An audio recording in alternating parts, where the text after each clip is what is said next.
Assalamualaikum warahmatullahi wabarakatuh. Perkenalkan, nama saya Viola Rizkika Putri Handoko, NIM 053, beserta rekan saya Dwi Widianti, NIM 0126, akan mempresentasikan tentang teori penstrukturan.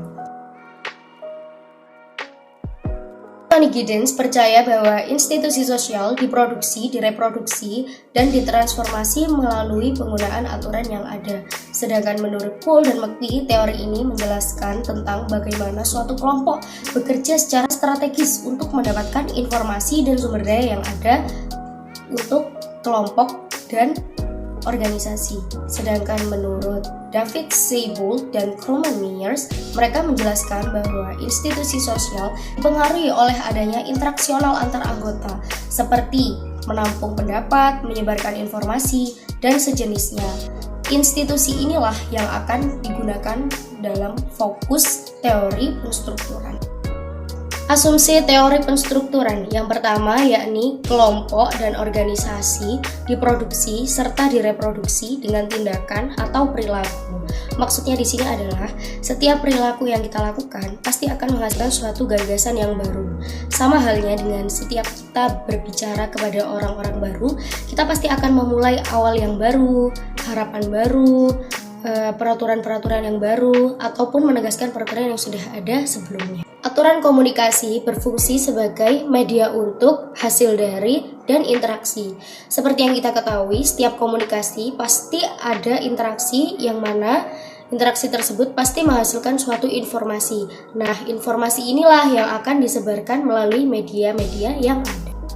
Yang ketiga, struktur kekuasaan yang hadir dalam organisasi dan membimbing proses pengambilan keputusan. Apa sih maksudnya itu? Maksudnya adalah kekuasaan yang dimiliki di dalam suatu organisasi itu merupakan kekuatan yang cukup besar pengaruhnya dalam pengambilan keputusan dan pencapaian tujuan kita. Konsep sentral teori penstrukturan ada 3. Yang pertama yakni agensi dan refleksivitas, yang kedua yakni dualitas struktur, yang ketiga integrasi sosial. Agensi dan refleksivitas. Dalam menerapkan konsep ini, anggota memiliki kemampuan untuk menjelaskan alasan perilaku serta kemampuan mengidentifikasi tujuan mereka. Kesadaran ini ada pada 2 tingkat. Yang pertama yakni kesadaran diskursif, yang kedua kesadaran praktis. Kesadaran diskursif artinya kemampuan seseorang mengartikulasi tujuan dan perilaku personal. Kalau kesadaran praktis itu ketidakmampuan seseorang mengartikulasi perilaku dan tujuan personal. Dualitas struktur, 2 jenis sumber daya yang digunakan di dalam konsep ini. Yang pertama sumber daya alokatif, yang kedua sumber daya otoritatif. Apa itu sumber daya alokatif? Sumber daya alokatif adalah bantuan bahan yang digunakan untuk mencapai tujuan kelompok mereka. Contohnya, anggota kelompok membuat proposal. Sumber daya otoritatif. Sumber daya otoritatif adalah bantuan interpersonal yang digunakan untuk mencapai tujuan mereka. Ini lebih ke bagaimana kelompok tersebut memiliki kekuatan untuk mencapai tujuannya. Namun, Giddens pernah menyarankan ketika individu tertindas, mereka masih memiliki sumber daya kekuasaan. Kekuasaan dibagi menjadi 5. Yang pertama, kekuasaan penghargaan, yang kedua, kekuasaan koersif, yang ketiga, kekuasaan rujukan, yang keempat, kekuasaan legitimasi, dan yang terakhir, kekuasaan ahli. Kita bahas mulai dari kekuasaan penghargaan. Kekuasaan penghargaan adalah persepsi bahwa orang lain memiliki kemampuan untuk memberikan hasil positif. Yang kedua, kekuasaan koersif, persepsi bahwa orang lain memiliki kemampuan untuk menghukum Anda. Yang ketiga, kekuasaan rujukan. Kekuasaan rujukan ini pada kenyataannya hubungan pribadi telah terjalin di antara 2 peserta interaksi. Yang keempat, kekuasaan legitimasi, persepsi bahwa orang lain bisa menggunakan posisi atau jabatan yang mereka punya. Dan yang terakhir, kekuasaan ahli, persepsi bahwa orang lain dapat menggunakan kemampuan, pengetahuan, serta keahlian yang mereka punya. Baik, sebelumnya nama saya Dwi Widianti dengan NIM 126 akan melanjutkan materinya. Yang ketiga adalah integrasi sosial. Selain agensi dan reflektivitas serta dualitas struktur, fungsi konsep utama tambahan secara umum dalam teori penstrukturan integrasi sosial mengacu pada timbal balik terhadap perilaku komunikasi antara seseorang dalam interaksi. Hal ini merupakan proses berkesinambungan di mana anggota organisasi menjadi berkenalan dengan orang lainnya dan menetapkan harapan berdasarkan pada impresi atau kesan sebelumnya atau juga informasi yang dipelajari. Apabila anggota berinteraksi dengan orang lainnya untuk pertama kali, pengetahuan mereka terhadap satu orang lainnya akan sangat terbatas, dan proses integrasi sosial akan menjadi lebih intensif. Namun, sebagaimana anggota menjadi berkenalan dengan seseorang lainnya, proses integrasi sosial sepenuhnya berdasarkan pada struktur yang mengingat-ingat ulang dari interaksi yang lalu. Kita sudah mengetahui bahwa masing-masing pelaku interaksi membawa latar belakang pengalaman dan harapan mereka dalam proses komunikasi.